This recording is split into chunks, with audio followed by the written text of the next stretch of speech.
Ұстаздар күнінде әріптестерге арнау. Қайырлы таң, қадірлі әріптестер, зиялылық жолында серіктестер, бабалардың тектілік тәлімдерін жас ұрпаққа жеткізер еріктестер.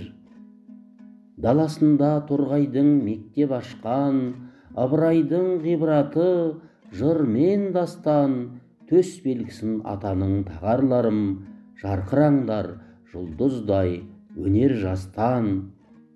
Ал қарттарға айтарым тілек қана, сіздер қашанда тірек сана, ынтымақпен жарасқан ұстаз күні, ұйымшылдық көрсеттің істе сара.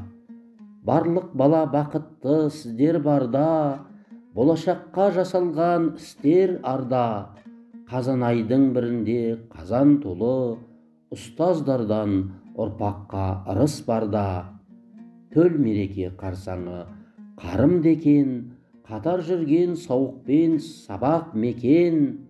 Мұғалімге әйтеуір бір дамыл жоқ, ұстаздықтың даналық мәні декен. Ізденімпаз, жаңашыл саңлақтарым, өздеріңе ақтаңда жыр ақтардым.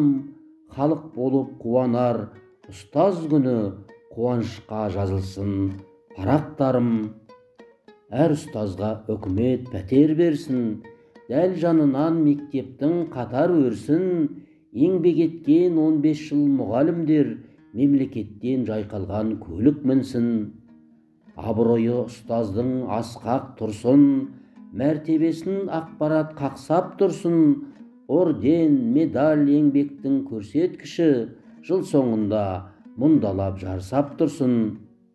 Мұғалімдер тұрмысы жайнас екен, мемлекеттің назары таймас екен. Мазасыздық күй кешпей ұстаз қауым, шығармалық шарықтап айналс екен. Осы дұғам Құдайға жетсе екен, ауыртпалық келмеске кетсе екен. Кредиттік қу тірлік ұмытылып, ұстаздарға бай өмір беттес екен. Төл мереке тұсында айттым аңыз, осы өлеңнен естілер мән байқаңыз. Мұғалімі мұқтажсыз отан да бай, сонда шырай кіргізер ән айтамыз.